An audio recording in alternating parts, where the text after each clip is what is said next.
እናት ልብዳን ያስገድላሉ አዲስ አበባ ማላያ ኡመተኪያ ዱጋን ጅቱ ተኑ ራቼን አጀፈሙ ቀባ አጀፈሙ ቀባ ሰበብን አጀፈሙ ቀቡ ማሊን ተከተካኒ ሲኒማ ወሮኒ ዲናቱ ዱፍቱስ አፋን ኢትባለጊው ጂ ወሊ ገሉስ ቀምና እሺ ኦማቶ ኮንሶዳቲና ኦማቶ ኩጆሌም ባይና ቢልበልተን ጆሌም ባይና ቢልበልተን ቴክስትና ያርግተን ሰነላልተን ኦማቶ ኮንሶዳቲና እሺ ችግር የለውም ዋንቲ ለፈረጅሩ ዋንቲ ሶሻል ሚዲያ ረጅሩ ተኮሚቲ ፋሚሊ ኮ እሺ ችግር የለም ሙቲ ለፈረቲ ባይ ፈጋኔራ አየር አራኒ እሺ ለፈረቲ ባይ ፈጋኔራኑት ኦማቶ ኮ ምንም እንዳትፈሩ ምንም ነገር ሸክ እንጀዲና አኒ ኦፊስ ሚቲ ባይዞ ነመብራፍ ተርፋለሁ እሺ ችግር የለም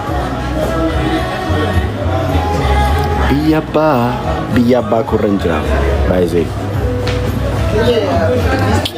ቄ ኮረተኒ ቄ አባ ኮቲ ባይዞ ሸክ እንጀዲና ምንም የሰናፍጭ ቅንጣት ታህል ፍራት እንዳይኖራችሁ ዱጋረቢ ተቆፋ ዋቀዮና ሜጋሽ ለማፋገሩ ሰታንሴ ረኮን እንጂ እንዳያሳስባችሁ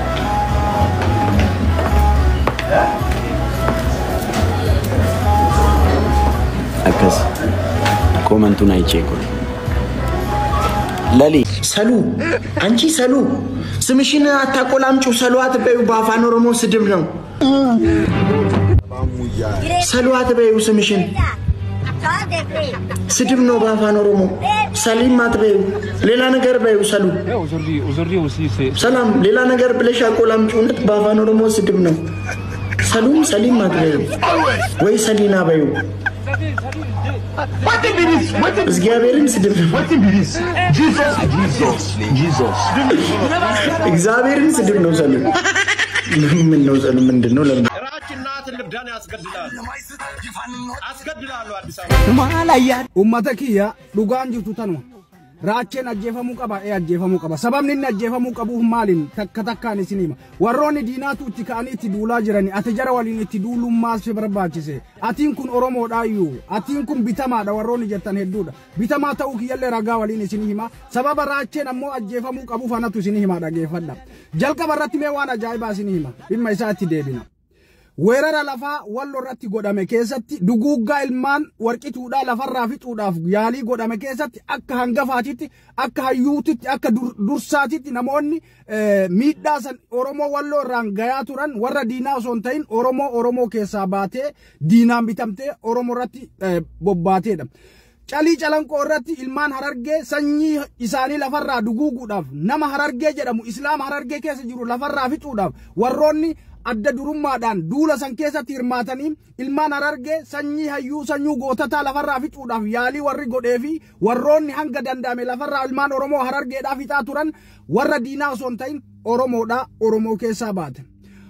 Harma muraa fi harka muraa ilmaan sikkoo fi mandoo irratti geggeeffame ka guyyaa tokkotti namni 12,000 ajjeefame boollata keessatti awwaalame irratti hayya durummaadhaan hoggana ta'uudhaan warroonni diina masakanii fidanii ganda san keessatti ilmaan oromoo irratti sikkoo fi mandoo lafarraa xuruurra jedhanii yaalii godhan san irratti hirmaannaa guddaa ka godhan warra diinaa osoo hin taane oromoo keessaa baate. Isinii galee wanni an jechuu barbaade shawarratti buqqisa lafaatii fi amantii irratti godhame keessatti hayya durummaadhaan hoggana ta'uudhaan warroonni diina masakanii fidanii ilmaan shawaa lafarraa buqqisuu fi amantii isaanii duraan qaban irraa jijjiiruudhaatti ga'ee guddaa ka taphate oromoo keessaa bahe. Isinii galaami wanni jechuu barbaade walumaa galatti diinni oromoo takkaa itti siqatee harkaan tuqee ajjeesee cabsee hin beeku maaliin malee oromoo doofaa oromoo gowwaa oromoo hattuu fi baalagee itti biteeti duubaan itti wanta jedha malee diinni oromoo takkaa harkaan qabatee hin beeku Hacaaluu Hundeessaa gaafa ajjeesuudhaaf kaayoo godhatan warroota akka Yoonii Maanyaa faatu si ajjeefna guyyaa muraasa torbaan lama keessatti nutu si ajjeesa jettee warroonni akka Yoonii Maanyaa faa dubbattee gowwaan kenna ammoo jecha sanniitti fayyadamee jala deemee Hacaaluu Hundeessaa harkaa dhaba godhe jechaadha. Diinni Oromoo itti siqee tuquu hin danda'u. Wanni an jechuu barbaade walumaa galatti maalinni amma mucaan kun raacheen kun naman tuqu dhimma namaa keessan seenu siyaasa keessan seenu amantii keessan seenu kutaa fi gandaan hayyuu namaa hin tuqu. Wanni amma jarri isatti kaateef ufii ajjeesuu fi hin beeki. Raachee namni tokko itti siiqee qubaan tuquu hin danda'u. Wanni kana gootuuf haasaa akkanaa wanni miidiirra fidanii maaliif beekta? Isaan ajandaasii kaanii gowwaan kennammoo dhaqee dubbii tana fayyadameeti ilma Oromoo lafarraa dhabamsiisaa jechaadha. Maaliif dhabamsiisuun barbaachise? Raacheen rakkoo keessaa bahe, raacheen jireenyatu fooyya'eef, raacheen akka lamaatitti bahee gammachuudhaan bahee akka fedhe bashannanee taphatee bakka fedhe oolee bakka fedhe akka fedhetti galuu eegale. Isinii galaami affeerraawwan gurguddaa garagaraa madarakiiwwan babbareeda irratti argamuu eegale. Isteejiiwwan adda addaa irratti mucaan mul'ata qabu kuni mul'achuu eegale. Mul'ata isaa kanatu warra diinaa gubeeti ajandaa ummata keenya gowwaadhaaf kennan. Ummanni keenya gowwaan kana qabateeti birri 200,000 2,300 yoo itti kennan miskiina ijoollee Oromoo lafaa dhufaartu qaxalee tanniin nyaataa jechaadha. Kanaaf diinni Oromoo ajjeesee hin beeku.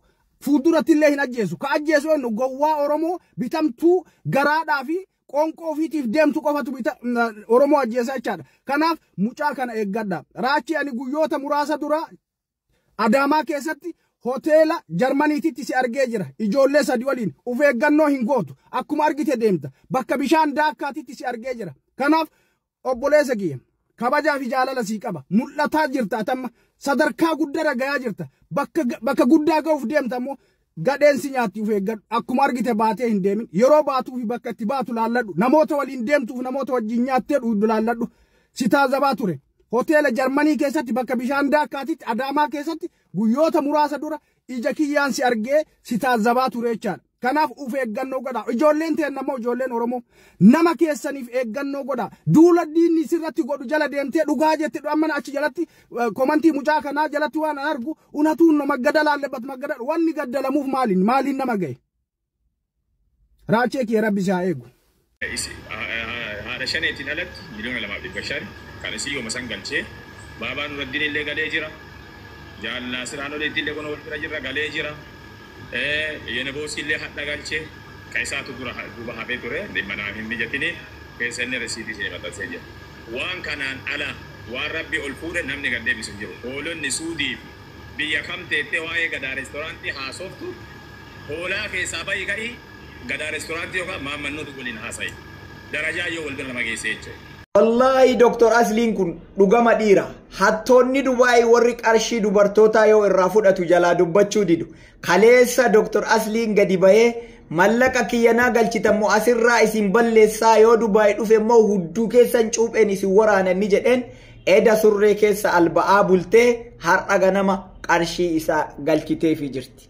Garuu doktora viidiyoo kana keessa sobaati dubbatte. Maqaa jara bade san ati irraa haquuf jecha waan jarri balleessite san ati irraa haquuf jecha soba nutti dubbatte. Qarshiin naagale turee jira jette. Risiitiin ati nu maxxansite sun kan guyyaa har'asii gale Oktoobarii 7 bara 2025 viidicha TikTokii Facebookii kee irra maxxansite. Dhaqaatii risiitii Facebookii kee jalallee jira ka isaa jalallee jira. Badii jara irraa haquuf jecha soba dubbata arta doktor soba kana dhaabi achiin gara kan ati dhiira ati leenca viidiyoo dhageeffadha. Jara keenya hin beeytanii ani kun biyya baqaa jiran kunoo kaleessi baatii haarawara jirra ani waan kaardi ittiin guutadhu dhabee biyya hin dawwalle edaa jarri akkuma ufin naseeyanii maali baankii jiran kanaan birri biyya erganii an biyya hin dawwalle warri biyyaa gizee birri argatu namatti himu sagale miki ichite deemu maabar birrii 500 keesseenu malee qaata dhugalee jiranii amma obboleettiin xiyya dawwaltee nattiin soba yoo jettan ruqiyyaa sheexaa jira risiitii isinii maxxanse tiktok facebook irra dhaqa laala obboleettii xiyya warri natti dhiyaatan illee hin beekan jechuu akkaawuntii san isin dawwalee maaliif namaa wallota barbirrii an keessee malee qaata galee waan ijoolleen biraa hoolii hoolota minaamina baakee ribbiina binnee kennuuf ergatan seena jechuun nam biyya alaatti ijoollee baay'ee qabna jechuudha fi Dubaay kana seena malee keesseenu malee qaata galee jira kanallee da'iifummaa kiyyaa biyya baqaa jiraachuu fi waan biyyatti hin dawwalan dhabuu kiyyaa addanaan baatiin malee birriin naa galeera hanquba qabu akkasitti waliin hubanne jarri koree immoo dhufee birriin sii gale jenne maamman nuurimmootu ta'uufiitifu dalagaa ofii birrii dhabdanillee yoo gabbaatanii guyyaa keenya bareechite galatoomi asli galatoomi hin jenne xilaata dhaabbata tana wallahi even xilaata miidiyaa gubbaa miten kararrattuyyuu isin mubaarakiin ganda keessa ari'aa turtaniimi ana ari'ee hudduu isin waraana yoo Dubaay dhufeyyuu ani baxaan baalageedha nama xabannaan akka feematoota biraa miti እንደዛ አይደለም nama jalaan dheessu nama ari'aayyuu ani feemata nama jalaa dheessu sanii miti feemata ari'ee huddura nama waraana sitti hima amala kiyyan beeytanii baxaan baalage dhuguma qiimii nama qabsan nama na gowwomsu hin jaaladhu nama na gowwomsu hin jaaladhu ani namni na wajjiin deemu nama dhugaa qofa dhugaa bakka birri kaleella thank you jechuun dirqama kun dirqama hai mudi makina bittanii nama badhaasa enyaa yaadaabachiisa laganyii noo inde gurraaf makina bittanii nama badhaasa konsertii nama waamtan mucaan konsertii waamtan halkan takka buluu dadhabee maaliif gurraachitee bahareen biyya beeraa deeme biyya dhiirri takka hin jiru dhiira firii lama osadi jirtu maa deeme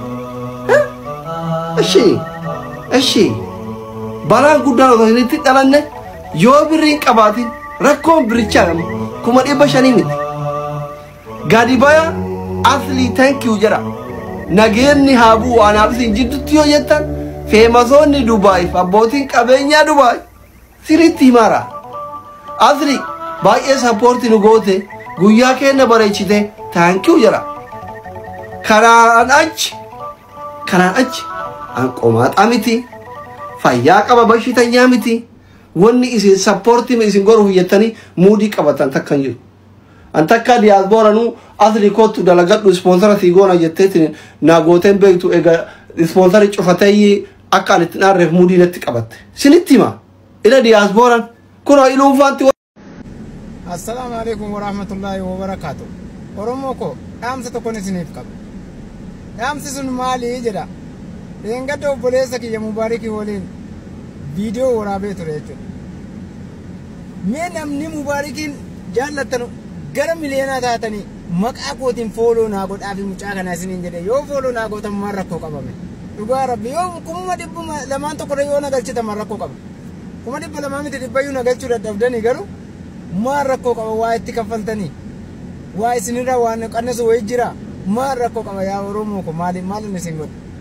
Adara follow kiya please share na goda video kanalina mubarakin biran naga waka kalas gasti satul na furate atti follow na go sesu kalas amma ne dugara be Oromo baye esinitti taqawame jiran Oromo kuta marti yuechu anaf tok garu follow na goda na jajjabeessa video an hojjedhu irratti irreen like guddaa kenna isinin jira naaf jiraadhaa galatooma oolmaa gaarii isinii faayee ta'u an kanarra iyyuu hin danda'u dhugaa rabbi maal isin balleessime kanaafuu akkasii yaa Oromoo ko please dhugaa rabbi yaagaa carraa dhinatti hokkaate maalan beeka dhugaa rabbi garuu immoo namaaf kabaja qabaa jaalala namaa qabaa namni nama kabaju namni nama jaallatu bakka hin jabeeffamu jechuudha laazim nama arrabsu لازم نما مكانا ما ترى دبته بيشارة كان غرغارم بليز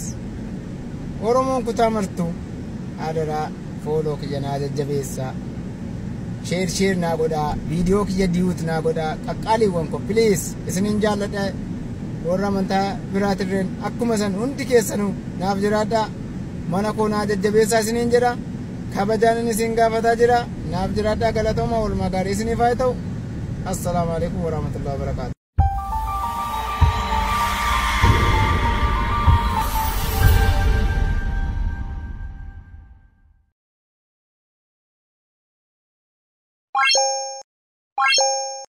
What?